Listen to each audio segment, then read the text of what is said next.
Introducción al narcisismo. 1914. 1. El término narcisismo procede de la descripción clínica, y fue elegido en 1899 por Paul Nacke para designar aquellos casos en los que el individuo toma como objeto sexual su propio cuerpo y lo contempla con agrado, lo acaricia y lo besa, hasta llegar a una completa satisfacción. Llevado a este punto, el narcisismo constituye una perversión que ha acaparado toda la vida sexual del sujeto, cumpliéndose en ella todas las condiciones que nos ha revelado el estudio general de las perversiones. La investigación psicoanalítica nos ha descubierto luego rasgos de esta conducta narcisista en personas aquejadas de otras perturbaciones. Por ejemplo, según Sadger, en los homosexuales, haciéndonos, por tanto, sospechar que también en la evolución sexual regular individuo se dan ciertas localizaciones narcisistas de la libido. Determinadas dificultades del análisis de sujetos neuróticos nos habían impuesto ya esta sospecha, pues una de las condiciones que parecían limitar eventualmente la acción psicoanalítica era precisamente tal conducta narcisista del enfermo. En este sentido, el narcisismo no sería ya una perversión, sino el complemento libidinoso del egoísmo del instinto de conservación. Egoísmo que atribuimos justificadamente, en cierta medida a todo ser vivo. La idea de un narcisismo primario normal acabó de imponérsenos en la tentativa de aplicar las hipótesis de la teoría de la libido a la explicación de los demencia precoz crepelino esquizofrenia Bleuler. Estos enfermos, a los que yo he propuesto calificar de parafrénicos, muestran dos características principales: el delirio de grandeza y la falta de todo interés por el mundo exterior, personas y cosas. Esta última circunstancia los sustrae totalmente a influjo del psicoanálisis, que nada puede hacer así en su auxilio. Pero el apartamiento del parafrénico ante el mundo exterior presenta caracteres peculiarísimos que será necesario determinar. También el histérico o el neurótico obsesivo pierden su relación con la realidad, y, sin embargo, el análisis nos demuestra que no han roto su relación erótica con las personas y las cosas. La conservan en su fantasía. Esto es, han sustituido los objetos reales por otros imaginarios, o los han mezclado con ellos, y, por otro lado, han renunciado a realizar los actos motores necesarios para la consecución de sus fines en tales objetos. Solo a este estado podemos denominar con propiedad introversión de la libido, concepto usado indiscriminadamente por Jung. El parafrénico se conduce muy diferentemente. Parece haber retirado realmente su libido de las personas y las cosas del mundo exterior, sin haberla sustituido por otras en su fantasía. Cuando en algún caso hallamos tal sustitución, es siempre de carácter secundario y corresponde a una tentativa de curación, que quiere volver a llevar la libido al objeto. Surge aquí la interrogación siguiente: ¿cuál es en la esquizofrenia el destino de la libido retraída de los objetos? La megalomanía, característica de estos estados, nos indica la respuesta, pues se ha constituido seguramente a costa de la libido objetal. La libido sustraída al mundo exterior ha sido aportada al yo, surgiendo así un estado al que podemos dar el nombre de narcisismo. Pero la misma megalomanía no es algo nuevo, sino, como ya sabemos, es la intensificación y concreción de un estado que ya venía existiendo, circunstancia que nos lleva a considerar el narcisismo engendrado por el arrastrar así catexis objetales, como un narcisismo secundario, superimpuestas a un narcisismo primario encubierto por diversas influencias. Hago constar de nuevo que no pretendo dar aquí una explicación del problema de la esquizofrenia, ni siquiera profundizar en él, limitándome a reproducir lo ya expuesto en otros lugares, para justificar una introducción del narcisismo. Nuestras observaciones y nuestras teorías sobre la vida anímica de los niños y de los pueblos primitivos nos han suministrado también una importante aportación a este nuevo desarrollo de la teoría de la libido.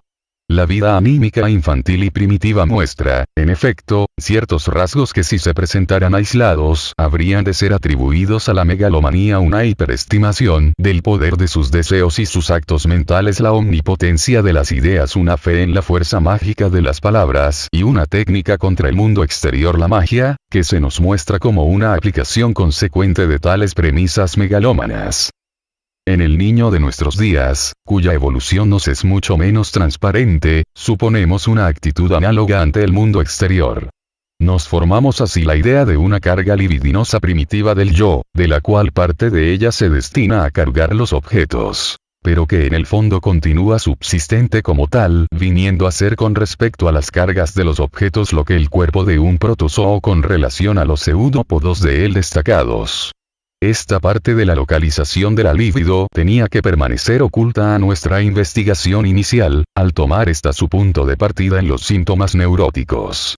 Las emanaciones de esta libido, las cargas de objeto, susceptibles de ser destacadas sobre el objeto o retraídas de él, fueron lo único que advertimos, dándonos también cuenta, en conjunto, de la existencia de una oposición entre la libido del yo y la libido objetal.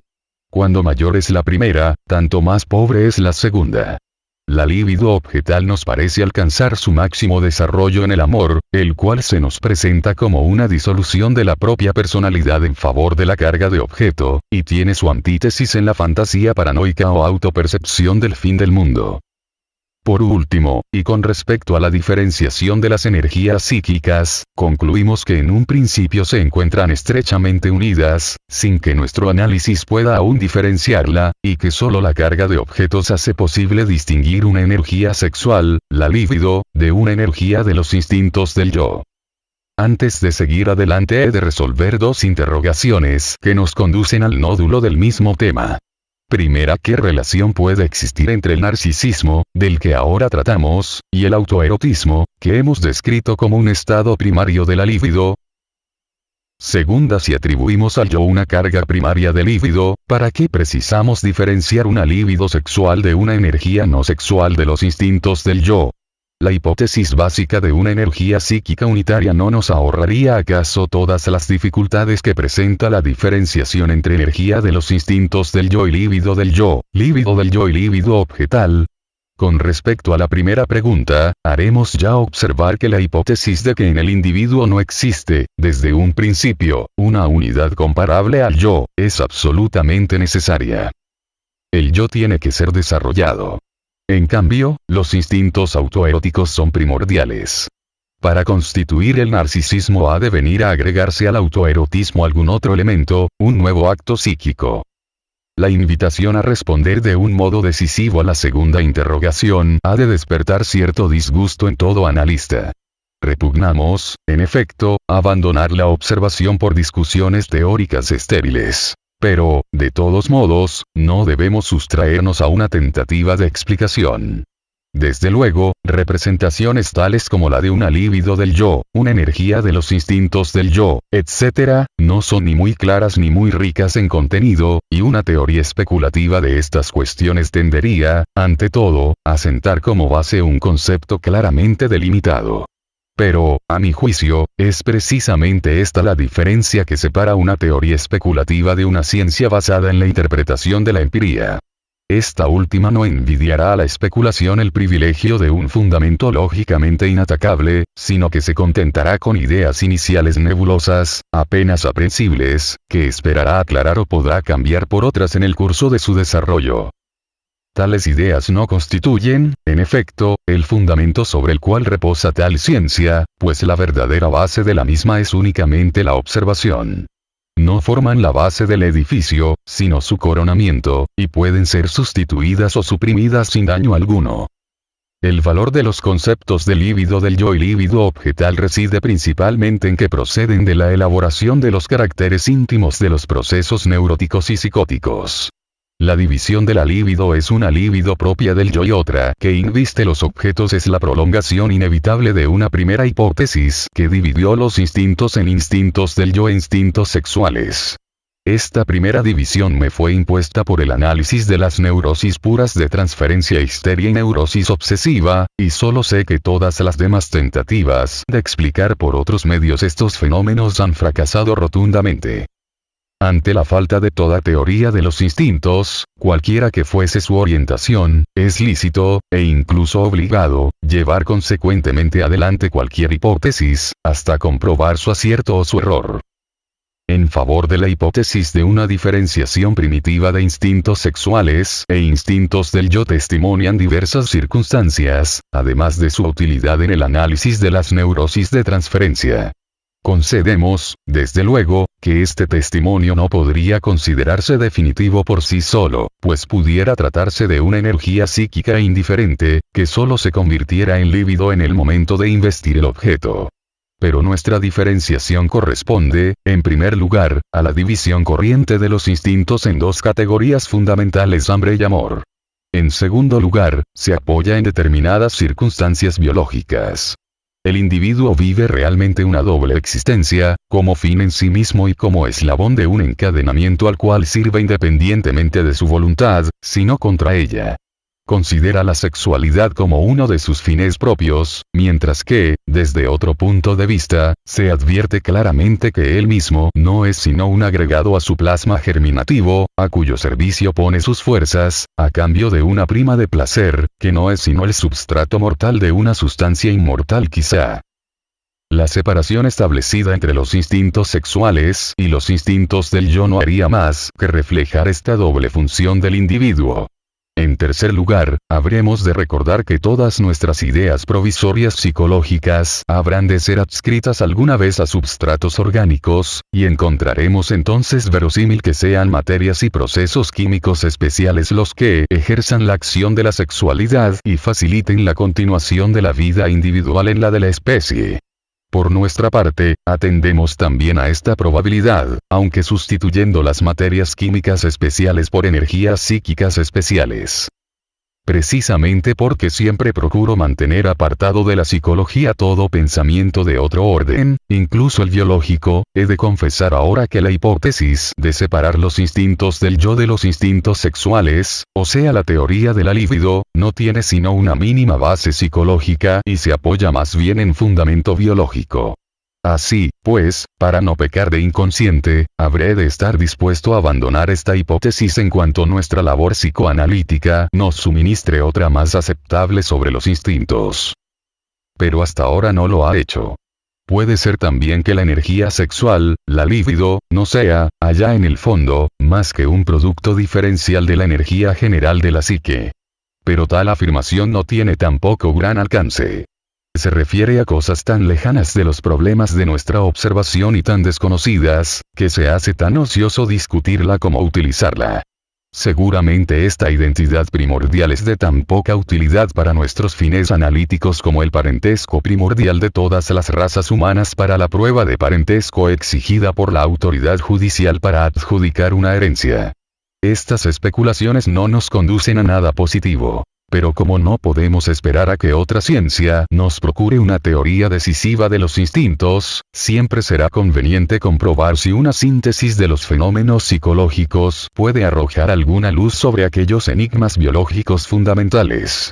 Sin olvidar la posibilidad de errar, habremos, pues, de llevar adelante la hipótesis, primeramente elegida, de una antítesis de instintos del yo e instintos sexuales, tal y como nos la impuso el análisis de las neurosis de transferencia, y ver si se desarrollan sin obstáculos y puede ser aplicada también a otras afecciones.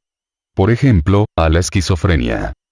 Otra cosa sería, naturalmente, si se demostrara que la teoría de la libido ha fracasado ya en la explicación de aquella última enfermedad.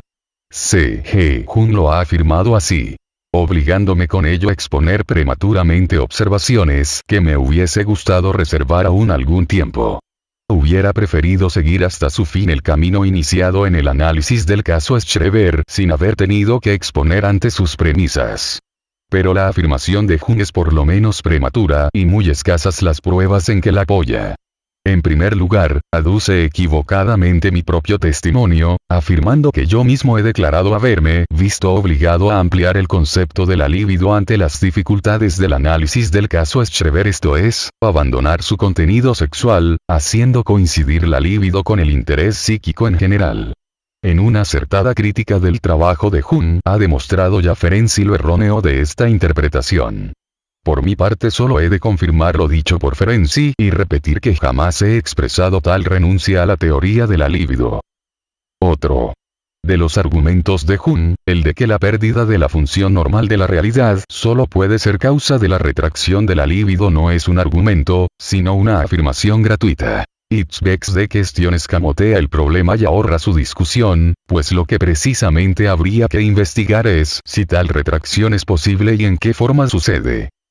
En su inmediato trabajo importante se aproxima mucho Jung a la solución indicada por mí largo tiempo antes. De todos modos, hay que tener en cuenta, como ya lo hace Freud en el caso Schreber, que la introversión de la libido sexual conduce a una carga libidinosa del yo, la cual produce probablemente la pérdida del contacto con la realidad. La posibilidad de explicar en esta forma el apartamiento de la realidad resulta harto tentadora. Pero contra lo que era de esperar después de esta declaración, Jung no vuelve a ocuparse grandemente de tal posibilidad, y pocas páginas después la excluye, observando que de tal condición surgirá quizá la psicología de un anacoreta ascético, pero no una demencia precoz. La inconsistencia de este argumento queda demostrada con indicar que tal anacoreta, empeñado en extinguir toda huella de interés sexual, pero sexual solo en el sentido vulgar de la palabra, no tendría por qué presentar siquiera una localización anormal de la libido. Puede mantener totalmente apartado de los humanos su interés sexual y haberlo sublimado, convirtiéndolo en un intenso interés hacia lo divino, lo natural o lo animal, sin haber sucumbido a una introversión de la libido sobre sus fantasías o a una vuelta de la misma al propio yo. A nuestro juicio, Jung olvida por completo en esta comparación la posibilidad de distinguir un interés emanado de fuentes eróticas y otro de distinta procedencia. Por último, habremos de recordar que las investigaciones de la escuela suiza, no obstante sus merecimientos, solo han logrado arrojar alguna luz sobre dos puntos del cuadro de la demencia precoz, sobre la existencia de los complejos comunes a los hombres sanos y a los neuróticos y sobre la analogía de sus fantasías con los mitos de los pueblos, sin que hayan podido conseguir una explicación del mecanismo de la enfermedad. Así, pues, podremos rechazar la afirmación de Jung de que la teoría de la libido ha fracasado en su tentativa de explicar la demencia precoz, quedando, por tanto, excluida su aplicación a las neurosis. 2. El estudio directo del narcisismo tropieza aún con dificultades insuperables. El mejor acceso indirecto continúa siendo el análisis de las parafrenias. Del mismo modo que las neurosis de transferencia nos han facilitado la observación las tendencias instintivas libidinosas, la demencia precoz y la paranoia habrán de procurarnos una retrospección de la psicología del yo. Habremos, pues, de deducir nuevamente de las deformaciones e intensificaciones de lo patológico lo normal, aparentemente simple. De todos modos, aún se nos abren algunos otros caminos de aproximación al conocimiento del narcisismo. Tales caminos son la observación de la enfermedad orgánica, de la hipocondría y de la vida erótica de los sexos. Al dedicar mi atención a la influencia de la enfermedad orgánica sobre la distribución de la libido, sigo un estímulo de mi colega el Dr. S. Ferenczi.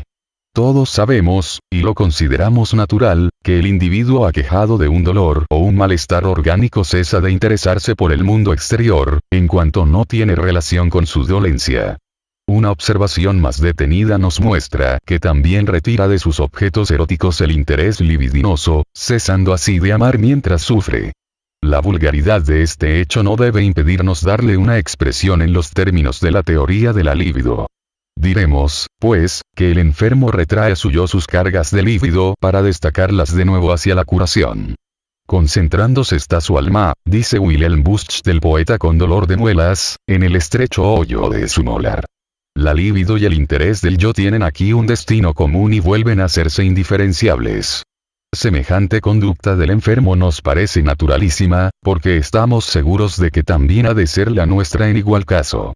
Esta desaparición de toda disposición amorosa, por intensa que sea, ante un dolor físico, y su repentina sustitución por la más completa indiferencia, han sido también muy explotadas como fuentes de comicidad. Análogamente a la enfermedad, el sueño significa también una retracción narcisista de las posiciones de la libido a la propia persona o, más exactamente, sobre el deseo único y exclusivo de dormir. El egoísmo de los sueños tiene quizá en esto su explicación. En ambos casos vemos ejemplos de modificaciones de la distribución de la libido consecutivas a una modificación del yo. La hipocondría se manifiesta, como la enfermedad orgánica, en sensaciones somáticas penosas o dolorosas, y coincide también con ella en cuanto a la distribución de la libido. El hipocondríaco retrae su interés y su líbido con especial claridad esta última, de los objetos del mundo exterior y los concentra ambos sobre el órgano que le preocupa. Entre la hipocondría y la enfermedad orgánica observamos, sin embargo, una diferencia en la enfermedad. Las sensaciones dolorosas tienen su fundamento en alteraciones comprobables, y en la hipocondría, no. Pero, de acuerdo con nuestra apreciación general de los procesos neuróticos, podemos decidirnos a afirmar que tampoco en la hipocondría deben faltar tales alteraciones orgánicas. ¿En qué consistirán, pues? Nos dejaremos orientar aquí por la experiencia de que tampoco en las demás neurosis faltan sensaciones somáticas displacientes comparables a las hipocondríacas. Ya en otro lugar hube de manifestarme inclinado a asignar a la hipocondría un tercer lugar entre las neurosis actuales. Al lado de la neurastenia y la neurosis de angustia. No nos parecía exagerado afirmar que a todas las demás neurosis se mezcla también algo de hipocondría. Donde mejor se ve esta inmixción es en la neurosis de angustia con su superestructura de histeria. Ahora bien, en el aparato genital externo en estado de excitación tenemos el prototipo de un órgano que se manifiesta dolorosamente sensible y presenta cierta alteración, sin que se halle enfermo, en el sentido corriente de la palabra. No está enfermo y, sin embargo, aparece hinchado, congestionado, húmedo, y constituye la sede de múltiples sensaciones. Si ahora damos el nombre de erogeneidad a la facultad de una parte del cuerpo de enviar a la vida anímica estímulos sexualmente excitantes, y recordamos que la teoría sexual nos ha acostumbrado hace ya mucho tiempo a la idea de que ciertas otras partes del cuerpo, las zonas erógenas, pueden representar a los genitales y comportarse como ellos, podremos ya aventurarnos a dar un paso más y decidirnos a considerar la erogeneidad como una cualidad general de todos los órganos, pudiendo hablar entonces de la intensificación o la disminución de la misma en una determinada parte del cuerpo. Paralelamente a cada una de estas alteraciones de la erogeneidad en los órganos, podría tener efecto una alteración de la carga de líbido en el yo. Tales serían, pues, los factores básicos de la hipocondría, susceptibles de ejercer sobre la distribución de la líbido la misma influencia que la enfermedad material de los órganos. Esta línea del pensamiento nos llevaría a adentrarnos en el problema general de las neurosis actuales, la neurastenia y la neurosis de angustia, y no solo en el de la hipocondría. Por tanto, haremos aquí alto, pues una investigación puramente psicológica no debe adentrarse tanto en los dominios de la investigación fisiológica. Nos limitaremos a hacer constar la sospecha de que la hipocondría se halla, con respecto a la parafrenia, en la misma relación que las otras neurosis actuales con la histeria y la neurosis obsesiva, dependiendo, por tanto, de la libido del yo, como las otras de la libido objetal. La angustia hipocondríaca sería la contrapartida, en la libido del yo, de la angustia neurótica. Además, una vez familiarizados con la idea de enlazar el mecanismo de la adquisición de la enfermedad y de la producción de síntomas en las neurosis de transferencia, el paso de la introversión a la regresión, a un estancamiento de la libido objetal, podemos aproximarnos también a la de un estancamiento de la libido del yo y relacionarlo con los fenómenos de la hipocondría y la parafrenia. Naturalmente nuestro deseo de saber nos planteará la interrogación de por qué tal estancamiento de la libido en el yo ha de ser sentido como displacentero. De momento quisiera limitarme a indicar que el displacer es la expresión de un incremento de la tensión, siendo, por tanto, una cantidad del suceder material la que aquí, como en otros lados, se transforma en la cualidad psíquica del displacer. El desarrollo de displacer no dependerá, sin embargo, de la magnitud absoluta de aquel proceso material, sino más bien de cierta función específica de esa magnitud absoluta. Desde este punto, podemos ya aproximarnos a la cuestión de por qué la vida anímica se ve forzada a traspasar las fronteras del narcisismo e investir de líbido objetos exteriores. La respuesta deducida de la ruta mental que venimos siguiendo sería la de que dicha necesidad surge cuando la carga libidinosa del yo sobrepasa cierta medida.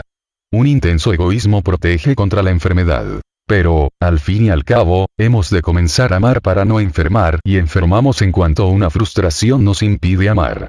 Esto sigue en algo a los versos de Eni acerca una descripción que hace de la psicogénesis de la creación. Dice Dios. La enfermedad fue sin lugar a dudas la causa final de toda la urgencia por crear.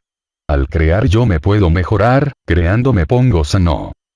A nuestro aparato psíquico lo hemos reconocido como una instancia a la que le está encomendado el vencimiento de aquellas excitaciones que habrían de engendrar displacer o actuar de un modo patógeno.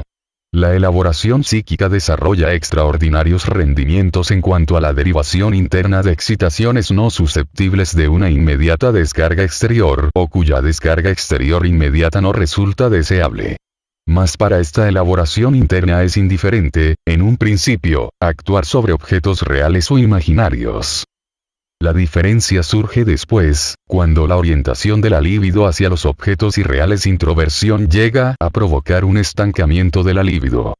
La megalomanía permite en las parafrenias una análoga elaboración interna de la libido retraída al yo, y quizás solo cuando esta elaboración fracasa es cuando se hace patógeno el estancamiento de la libido en el yo y provoca el proceso de curación que se nos impone como enfermedad.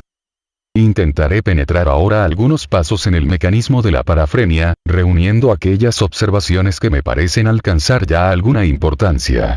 La diferencia entre estas afecciones y las neurosis de transferencia reside, para mí, en la circunstancia de que la libido, libertada por la frustración, no permanece ligada a objetos en la fantasía, sino que se retrae al yo.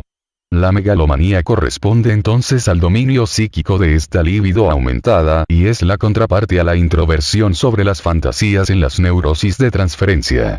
Correlativamente, al fracaso de esta función psíquica correspondería la hipocondría de la parafrenia, homóloga a la angustia de las neurosis de transferencia. Sabemos ya que esta angustia puede ser vencida por una prosecución de la elaboración psíquica, o sea por conversión, por formaciones reactivas o por la constitución de un dispositivo protector fobias. Esta es la posición que toma en las parafrenias la tentativa de restitución, proceso al que debemos los fenómenos patológicos manifiestos. Como la parafrenia trae consigo muchas veces, tal vez la mayoría, un desligamiento solo parcial de la libido de sus objetos, podrían distinguirse su cuadro tres grupos de fenómenos. 1. Los que quedan en un estado de normalidad o de neurosis, fenómenos residuales. 2. Los del proceso patológico, el desligamiento de la libido de sus objetos, la megalomanía, la perturbación afectiva, la hipocondría y todo tipo de regresión. Y 3. Los de la restitución, que ligan nuevamente la libido a los objetos, bien a la manera de una histeria demencia precoz o parafrenia propiamente dicha, bien a la de una neurosis obsesiva paranoia. Esta nueva carga de libido sucede desde un nivel diferente y bajo distintas condiciones que la primaria. La diferencia entre las neurosis de transferencia en ella creadas y los productos correspondientes del yo normal habrían de facilitarnos una profunda visión de la estructura de nuestro aparato anímico. La vida erótica humana, con sus diversas variantes en el hombre y en la mujer, constituye el tercer acceso al estudio del narcisismo. Del mismo modo que la libido del objeto encubrió al principio a nuestra observación la libido del yo, tampoco hasta llegar a la elección del objeto del lactante y del niño mayor, hemos advertido que él mismo toma sus objetos sexuales de sus experiencias de satisfacción. Las primeras satisfacciones sexuales autoeróticas son vividas en relación con funciones vitales destinadas a la conservación. Los instintos sexuales se apoyan al principio en la satisfacción de los instintos del yo, y solo ulteriormente se hacen independientes de estos últimos. Pero esta relación se muestra también en el hecho de que las personas a las que ha estado encomendada la alimentación, el cuidado y la protección del niño son sus primeros objetos sexuales, o sea, en primer lugar, la madre o sus subrogados. Junto a este tipo de la elección de objeto, al que podemos dar el nombre de tipo de apoyo anaclítico, Anlenungstipus, la investigación psicoanalítica nos ha descubierto un segundo tipo que ni siquiera sospechábamos. Hemos comprobado que muchas personas, y especialmente aquellas en las cuales el desarrollo de la libido ha sufrido alguna perturbación, por ejemplo, los perversos y los homosexuales, no eligen su ulterior objeto erótico conforme a la imagen de la madre, sino conforme a la de su propia persona. Demuestran buscarse a sí mismos como objeto erótico, realizando así su elección de objeto conforme a un tipo que podemos llamar narcisista. En esta observación ha de verse el motivo principal que nos ha movido a adoptar la hipótesis del narcisismo.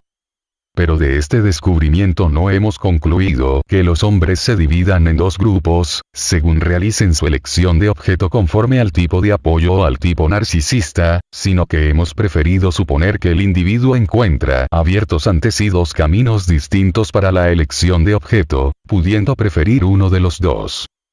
Decimos, por tanto, que el individuo tiene dos objetos sexuales primitivos, el mismo y la mujer nutriz, y presuponemos así el narcisismo primario de todo ser humano, que eventualmente se manifestará luego, de manera destacada en su elección de objeto. El estudio de la elección de objeto en el hombre y en la mujer nos descubre diferencias fundamentales, aunque, naturalmente, no regulares. El amor completo al objeto, conforme al tipo de apoyo, es característico del hombre. Muestra aquella singular hiperestimación sexual, cuyo origen está, quizá, en el narcisismo primitivo del niño, y que corresponde, por tanto, a una transferencia del mismo sobre el objeto sexual. Esta hiperestimación sexual permite la génesis del estado de enamoramiento, tan peculiar y que tanto recuerda la compulsión neurótica. Estado que podremos referir, en consecuencia, a un empobrecimiento de la libido del yo en favor del objeto. La evolución muestra muy distinto curso en el tipo de mujer más corriente y probablemente más puro y auténtico.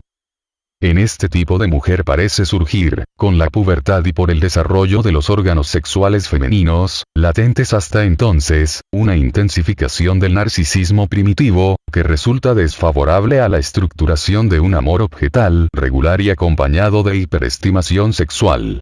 Sobre todo en las mujeres bellas nace una complacencia de la sujeto por sí misma que la compensa de las restricciones impuestas por la sociedad a su elección de objeto. Tales mujeres solo se aman, en realidad, a sí mismas y con la misma intensidad con que el hombre las ama. No necesitan amar, sino ser amadas, y aceptan al hombre que llena esta condición. La importancia de este tipo de mujeres para la vida erótica de los hombres es muy elevada, pues ejercen máximo atractivo sobre ellos, y no solo por motivos estéticos, pues por lo general son las más bellas, sino también a consecuencia de interesantísimas constelaciones psicológicas. Resulta, en efecto, fácilmente visible que el narcisismo de una persona ejerce gran atractivo sobre aquellas otras que han renunciado plenamente al suyo y se encuentran pretendiendo el amor del objeto. El atractivo de los niños reposa en gran parte en su narcisismo, en su actitud de satisfacerse a sí mismos y de su inaccesibilidad, lo mismo que el de ciertos animales que parecen no ocuparse de nosotros en absoluto, por ejemplo, los gatos y las grandes fieras. Análogamente, en la literatura, el tipo de criminal célebre y el del humorista acaparan nuestro interés por la persistencia narcisista con la que saben mantener apartado de su yo todo lo que pudiera empequeñecerlo. Es como si los envidiásemos por saber conservar un dichoso estado psíquico, una inatacable posesión de la libido, a la cual hubiésemos tenido que renunciar por nuestra parte. Pero el extraordinario atractivo de la mujer narcisista tiene también su reverso. Gran parte de la insatisfacción del hombre enamorado, sus dudas sobre el amor de la mujer y sus lamentaciones sobre los enigmas de su carácter tienen sus raíces en esa incongruencia de los tipos de elección de objeto. Quizá no sea inútil asegurar que esta descripción de la vida erótica femenina no implica tendencia ninguna a disminuir a la mujer. Aparte de que acostumbro mantenerme rigurosamente alejado de toda opinión tendenciosa, sé muy bien que estas variantes corresponden a la diferenciación de funciones en un todo biológico extraordinariamente complicado. Pero, además, estoy dispuesto a reconocer que existen muchas mujeres que aman conforme al tipo masculino y desarrollan también la hiperestimación sexual correspondiente. También para las mujeres narcisistas y que han permanecido frías para con el hombre existe un camino que las lleva al amor objetal con toda su plenitud. En el hijo al que dan la vida se les presenta una parte de su propio cuerpo como un objeto exterior, al que pueden consagrar un pleno amor objetal, sin abandonar por ello su narcisismo. Por último, hay todavía otras mujeres que no necesitan esperar a tener un hijo para pasar del narcisismo secundario al amor objetal. Se han sentido masculinas antes de la pubertad y han seguido, en su desarrollo, una parte de la trayectoria masculina, y cuando esta aspiración a la masculinidad queda rota por la madurez femenina, conservan la facultad de aspirar a un ideal masculino, que en realidad, no es más que la continuación de la criatura masculina que ellas mismas fueron. Cerraremos estas observaciones con una breve revisión de los caminos de la elección de objeto. Se ama. 1. Conforme al tipo narcisista. A lo que uno es a sí mismo. Ve lo que uno fue.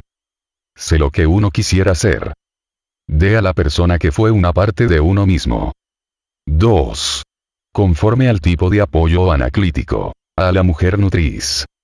Ve al hombre protector. Y a las personas sustitutivas que de cada una de estas dos parten en largas series. El caso C del primer tipo habrá de ser aún justificado con observaciones ulteriores. En otro lugar y en una relación diferente, habremos de estudiar también la significación de la elección de objeto narcisista para la homosexualidad masculina. El narcisismo primario del niño por nosotros supuesto, que contiene una de las premisas de nuestras teorías de la libido, es más difícil de aprender por medio de la observación directa que de comprobar por deducción desde otros puntos. Considerando la actitud de los padres cariñosos con respecto a sus hijos, hemos de ver en ella una reviviscencia y una reproducción del propio narcisismo, abandonado mucho tiempo a la hiperestimación, que ya hemos estudiado como estigma narcisista en la elección de objeto, domina, como es sabido, esta relación afectiva. Se atribuyen al niño todas las perfecciones, cosa para la cual no hallaría quizá motivo alguno una observación más serena, y se niegan o se olvidan todos sus defectos. Incidentemente se relaciona con esto la repulsa de la sexualidad infantil. Pero existe también la tendencia a suspender para el niño todas las conquistas culturales, cuyo reconocimiento hemos tenido que imponer a nuestro narcisismo, y a renovar para él privilegios renunciados hace mucho tiempo. La vida ha de ser más fácil para el niño que para sus padres. No debe estar sujeto a las necesidades reconocidas por ellos como supremas de la vida. La enfermedad, la muerte, la renuncia al placer y la limitación de la propia voluntad han de desaparecer para él, y las leyes de la naturaleza, así como las de la sociedad, deberán detenerse ante su persona. Habrá de ser de nuevo el centro y el nódulo de la creación His Majesty de Baby, como un día lo estimamos ser nosotros. Deberá realizar los deseos incumplidos de sus progenitores y llegar a ser un grande hombre o un héroe en lugar de su padre, o, si es hembra, a casarse con un príncipe, para tardía compensación de su madre. El punto más espinoso del sistema narcisista, la inmortalidad del yo, tan duramente negada por la realidad conquista su afirmación refugiándose en el niño. El amor parental, tan conmovedor y tan infantil en el fondo, no es más que una resurrección del narcisismo de los padres, que revela evidentemente su antigua naturaleza en esta su transformación en amor objetal. 3.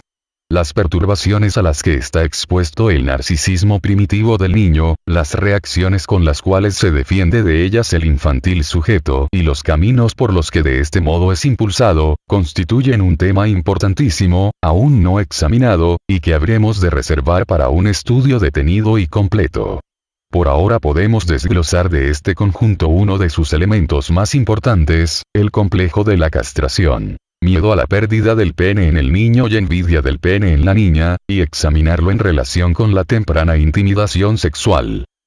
La investigación psicoanalítica que nos permite, en general, perseguir los destinos de los instintos libidinosos cuando estos, aislados de los instintos del yo, se encuentran en oposición a ellos, nos facilita en este sector ciertas deducciones sobre una época y una situación psíquica en las cuales ambas clases de instintos actúan en un mismo sentido e inseparablemente mezclados como intereses narcisistas. De esta totalidad ha extraído a Adler su protesta masculina, en la cual ve casi la única energía impulsora de la génesis del carácter y de las neurosis, pero que no la funda en una tendencia narcisista, y, por tanto, aún libidinosa, sino en una valoración social. La investigación psicoanalítica ha reconocido la existencia y la significación de la protesta masculina desde un principio, pero sostiene, contra Adler, su naturaleza narcisista y su procedencia del complejo de castración. Constituye uno de los factores de la génesis del carácter y es totalmente inadecuada para la explicación de los problemas de las neurosis, en las cuales no quiere ver Adler más que la forma en la que sirven a los instintos del yo. Para mí resulta completamente imposible fundar la génesis de la neurosis sobre la estrecha base del complejo de castración, por muy poderosamente que el mismo se manifieste también en los hombres bajo la acción de las resistencias opuestas a la curación.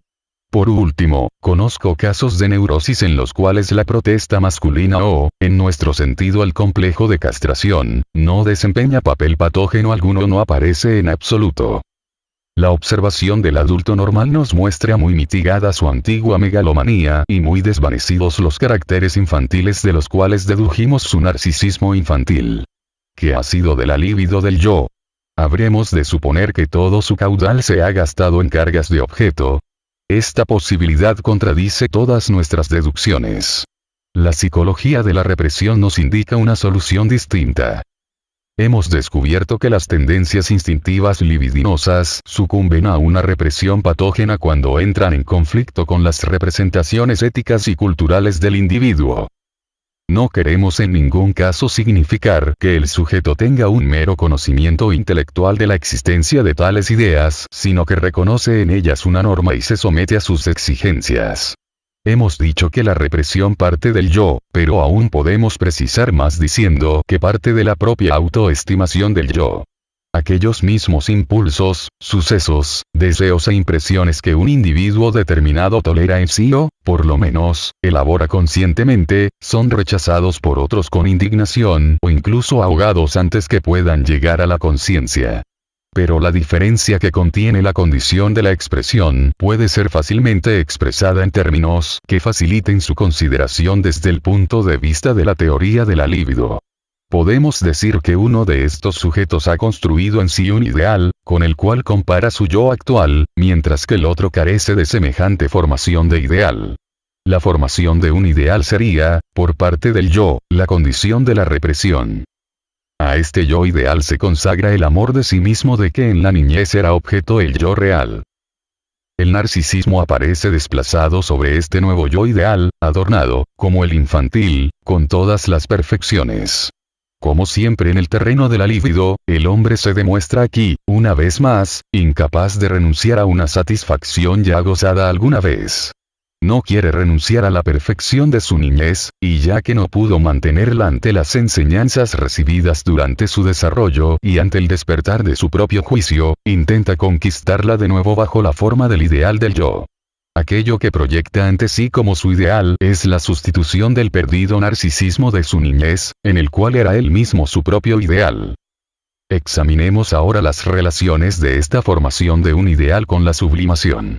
La sublimación es un proceso que se relaciona con la libido objetal y consiste en que el instinto se orienta sobre un fin diferente y muy alejado de la satisfacción sexual. Lo más importante de él es el apartamiento de lo sexual. La idealización es un proceso que tiene efecto en el objeto, engrandeciéndolo y elevándolo psíquicamente, sin transformar su naturaleza. La idealización puede producirse tanto en el terreno de la libido del yo como en el de la libido objetal. Así, la hiperestimación sexual del objeto es una idealización del mismo. Por consiguiente, en cuanto la sublimación describe algo que sucede con el instinto y la idealización algo que sucede con el objeto, se trata entonces de dos conceptos totalmente diferentes. La formación de un ideal del yo es confundida erróneamente, a veces, con la sublimación de los instintos. El que un individuo haya trocado su narcisismo por la veneración de un ideal del yo, no implica que haya conseguido la sublimación de sus instintos libidinosos. El ideal del yo exige por cierto esta sublimación, pero no puede imponerla. La sublimación continúa siendo un proceso distinto, cuyo estímulo puede partir del ideal, pero cuya ejecución permanece totalmente independiente de tal estímulo. Precisamente en los neuróticos hallamos máximas diferencias de potencial entre el desarrollo del ideal del yo y el grado de sublimación de sus primitivos instintos libidinosos, y, en general, resulta más difícil convencer a un idealista de la inadecuada localización de su libido que a un hombre sencillo y mesurado en sus aspiraciones. La relación de la formación de ideal y la sublimación respecto a la causación de la neurosis es también muy distinta. La producción de un ideal eleva, como ya hemos dicho, las exigencias del yo y favorece más que nada la represión. En cambio, la sublimación representa un medio de cumplir tales exigencias sin recurrir a la represión. No sería de extrañar que encontrásemos una instancia psíquica especial encargada de velar por la satisfacción narcisista procedente del ideal del yo y que, en cumplimiento de su función, vigile de continuo el yo actual y lo compare con el ideal.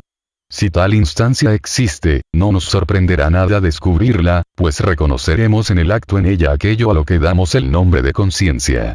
El reconocimiento de esta instancia nos facilita la comprensión del llamado delirio de autorreferencia o, más exactamente, de ser observado, tan manifiesto en la sintomatología de las enfermedades paranoicas y que quizá puede presentarse también como perturbación aislada o incluida en una neurosis de transferencia. Los enfermos se lamentan entonces de que todos sus pensamientos son descubiertos por los demás y observados y espiados sus actos todos. De la actuación de esta instancia les informan voces misteriosas, que les hablan característicamente en tercera persona. Ahora vuelve él a pensar en ello. Ahora se va. Esta queja de los enfermos está perfectamente justificada y corresponde a la verdad. En todos nosotros, y dentro de la vida normal, existe realmente tal poder, que observa, advierte y critica todas nuestras intenciones. El delirio de ser observado representa a este poder en forma regresiva, descubriendo con ello su génesis y el motivo por el que el enfermo se rebela contra él.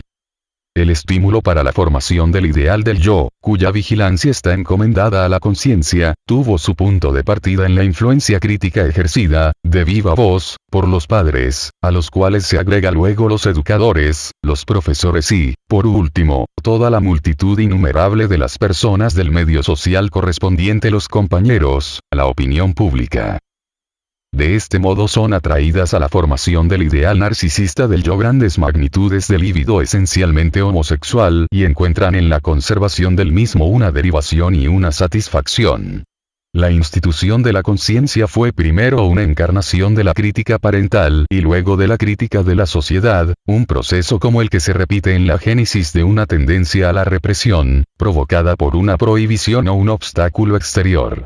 Las voces, así como la multitud indeterminada, reaparecen luego en la enfermedad, y con ello, la historia evolutiva de la conciencia regresivamente reproducida. La rebeldía contra esta instancia censora proviene de que el sujeto correlativamente al carácter fundamental de la enfermedad quiere desligarse de todas estas influencias, comenzando por la parental, y retira de ellas la libido homosexual. Su conciencia se le opone entonces en una manera regresiva, como una acción hostil orientada hacia él desde el exterior. Las lamentaciones de los paranoicos demuestran también que la autocrítica de la conciencia coincide, en último término, con la autoobservación en la cual se basa. La misma actividad psíquica que ha tomado a su cargo la función de la conciencia se ha puesto también, por tanto, al servicio de la introspección, que suministra a la filosofía material para sus operaciones mentales. Esta circunstancia no es quizá indiferente en cuanto a la determinación del estímulo de la formación de sistemas especulativos que caracteriza a la paranoia. Será muy importante hallar también en otros sectores indicios de la actividad de esta instancia crítica observadora, elevada a la categoría de conciencia y de introspección filosófica. Recordaré, pues, aquello que H. Silverer ha descrito con el nombre de fenómeno funcional y que constituye uno de los escasos complementos de valor indiscutible aportados hasta hoy a nuestra teoría de los sueños. Silverer ha mostrado que, en estados intermedios entre la vigilia y el sueño, podemos observar directamente la transformación de ideas en imágenes visuales. Pero que, en tales circunstancias, lo que surge ante nosotros no es, muchas veces, un contenido del pensamiento, sino del estado en el que se encuentra la persona que lucha con el sueño. Asimismo ha demostrado que algunas conclusiones de los sueños y ciertos detalles de los mismos corresponden exclusivamente a la autopercepción del estado de reposo o del despertar. Ha descubierto, pues, la participación de la autopercepción, en el sentido del delirio de observación paranoica, en la producción onírica. Esta participación es muy inconstante. Para mí hubo de pasar inadvertida, porque no desempeña papel alguno reconocido en mis sueños. En cambio, en personas de dotes filosóficas y habituadas a la introspección, se hace quizá muy perceptible. recordaremos haber hallado que la producción onírica nace bajo el dominio de una censura que impone a las ideas latentes del sueño una deformación. Pero no hubimos de representarnos esta censura como un poder especial, sino que denominamos así aquella parte de las tendencias represoras dominantes en el yo que aparecía orientada hacia las ideas del sueño. Penetrando más en la estructura del yo, podemos reconocer también en el ideal del yo y en las manifestaciones dinámicas de la conciencia este sensor del sueño. Si suponemos que durante el reposo mantiene aún alguna atención, comprenderemos que la premisa de su actividad, la autoobservación y la autocrítica, puedan suministrar una aportación al contenido del sueño, con advertencias tales como ahora tiene demasiado sueño para pensar o ahora despierta. Partiendo de aquí podemos intentar un estudio de la autoestimación en el individuo normal y en el neurótico. En primer lugar, la autoestimación nos parece ser una expresión de la magnitud del yo, no siendo el caso conocer cuáles son los diversos elementos que van a determinar dicha magnitud. Todo lo que una persona posee o logra, cada residuo del sentimiento de la primitiva omnipotencia confirmado por su experiencia, ayuda a incrementar su autoestimación. Al introducir nuestra diferenciación de instintos sexuales e instintos del yo, tenemos que reconocer en la autoestimación una íntima relación con la libido narcisista. Nos apoyamos para ello en dos hechos fundamentales: el de que la autoestimación aparece intensificada en las parafrenias y debilitada en las neurosis de transferencia, y el de que en la vida erótica el no ser amado disminuye la autoestimación, y el serlo, la incrementa. Ya hemos indicado que el ser amado constituye el fin y la satisfacción en la elección narcisista de objeto. No es difícil, además, observar que la carga de libido de los objetos no intensifica la autoestimación. La dependencia al objeto amado es causa de disminución de este sentimiento. El enamorado es humilde. El que ama pierde, por decirlo así, una parte de su narcisismo, y solo puede compensarla siendo amado. En todas estas relaciones parece permanecer enlazada la autoestimación con la participación narcisista en el amor. La percepción de la impotencia, de la imposibilidad de amar, a causa de perturbaciones físicas o anímicas, disminuye extraordinariamente la autoestimación. A mi juicio, es esta una de las causas del sentimiento de inferioridad del sujeto en las neurosis de transferencia. Pero la fuente principal de este sentimiento es el empobrecimiento del yo, resultante de las grandes cargas de líbido que le son sustraídas, o sea el daño del yo por las tendencias sexuales no sometidas ya a control ninguno. Adler ha indicado acertadamente que la percepción por un sujeto de vida psíquica activa de algunos defectos orgánicos, actúa como un estímulo capaz de rendimientos, y provoca, por el camino de la hipercompensación, un rendimiento más intenso. Pero sería muy exagerado querer referir todo buen rendimiento a esta condición de una inferioridad orgánica primitiva. No todos los pintores padecen algún defecto de la visión, ni todos los buenos oradores han comenzado por ser tartamudos. Existen también muchos rendimientos extraordinarios basados en dotes orgánicas excelentes. En la etiología de las neurosis, la inferioridad orgánica y un desarrollo imperfecto desempeña un papel insignificante, el mismo que el material de la percepción corriente actual en cuanto a la producción onírica. La neurosis se sirve de ella como de un pretexto, lo mismo que de todos los demás factores que pueden servirle para ello. Si una paciente nos hace creer que ha tenido que enfermar de neurosis porque es fea, contrahecha y sin ningún atractivo, siendo así imposible que nadie la ame, no tardará otra en hacernos cambiar de opinión, mostrándonos que permanece tenazmente refugiada en su neurosis y en su repulsa sexual, no obstante ser extraordinariamente deseable y deseada. Las mujeres histéricas suelen ser, en su mayoría, muy atractivas o incluso bellas, y, por otro lado, la acumulación de fealdad y defectos orgánicos en las clases inferiores de nuestra sociedad no contribuye perceptiblemente a aumentar la incidencia de las enfermedades neuróticas en este medio. Las relaciones de la autoestimación con el erotismo con las cargas libidinosas de objeto pueden encerrarse en las siguientes fórmulas. Deben distinguirse dos casos, según que las cargas de líbido sean egosintónicas o hayan sufrido, por lo contrario, una represión. En el primer caso, dado un empleo de la libido aceptado por el yo, el amor es estimado como otra cualquier actividad del yo. El amor en sí, como anhelo y como privación, disminuye la autoestimación, mientras que ser amado o correspondido, habiendo vuelto el amor a sí mismo, la posesión del objeto amado, la intensifica de nuevo. Dada una represión de la libido, la carga libidinosa es sentida como un grave vaciamiento del yo, la satisfacción del amor se hace imposible, y el nuevo enriquecimiento del yo solo puede tener efecto retrayendo de los objetos la libido que los investía. La vuelta de la libido objetal al yo y su transformación en narcisismo representa como si fuera de nuevo un amor dichoso, y por otro lado, es también efectivo que un amor dichoso real corresponde a la condición primaria donde la libido objetal y la libido del yo no pueden diferenciarse. La importancia del tema y la imposibilidad de lograr de él una visión de conjunto justificarán la agregación de algunas otras observaciones, sin orden determinado. La evolución del yo consiste en un alejamiento del narcisismo primario y crea una intensa tendencia a conquistarlo de nuevo. Este alejamiento sucede por medio del desplazamiento de la libido sobre un ideal del yo impuesto desde el exterior, y la satisfacción es proporcionada por el cumplimiento de este ideal. Simultáneamente ha destacado el yo las cargas libidinosas de objeto. Se ha empobrecido en favor de estas cargas, así como del ideal del yo, y se enriquece de nuevo por las satisfacciones logradas en los objetos y por el cumplimiento del ideal.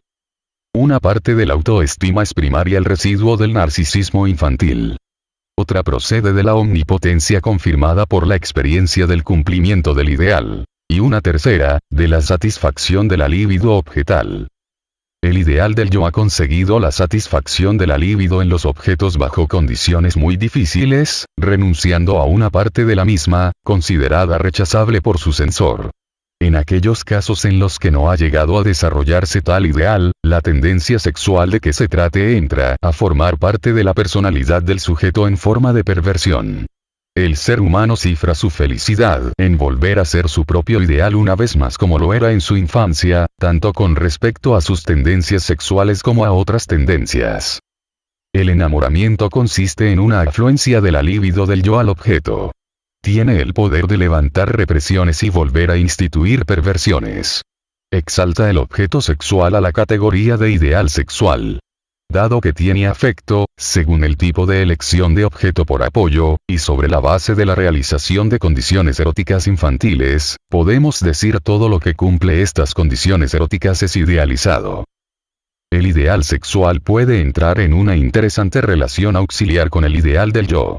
Cuando la satisfacción narcisista tropieza con obstáculos reales, puede ser utilizado el ideal sexual como satisfacción sustitutiva. Se ama entonces, conforme al tipo de la elección de objeto narcisista. Se ama aquello que hemos sido y hemos dejado de ser o aquello que posee perfecciones de que carecemos. La fórmula correspondiente sería es amado aquello que posee la perfección que le falta al yo para llegar al ideal.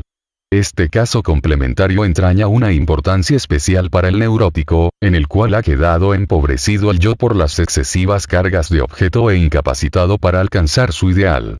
El sujeto intentará entonces retornar al narcisismo, eligiendo, conforme al tipo narcisista, un ideal sexual que posea las perfecciones que él no puede alcanzar. Esta sería la curación por el amor, que el sujeto prefiere, en general, a la analítica. Llegará incluso a no creer en la posibilidad de otro medio de curación, e iniciará el tratamiento con la esperanza de lograrlo en ella, orientando tal esperanza sobre la persona del médico. Pero a este plan curativo se opone, naturalmente, la incapacidad de amar del enfermo, provocada por sus extensas represiones. Cuando el tratamiento llega a desvanecer un tanto esta incapacidad, surge a veces un desenlace indeseable. El enfermo se sustrae a la continuación del análisis para realizar una elección amorosa y encomendar y confiar a la vida en común con la persona amada el resto de la curación. Este desenlace podría parecernos satisfactorio si no trajese consigo, para el sujeto, una invalidante dependencia de la persona que le ha prestado su amoroso auxilio. Del ideal del yo parte un importante cambio para la comprensión de la psicología colectiva. Este ideal tiene, además de su parte individual, su parte social es también el ideal común de una familia, de una clase o de una nación.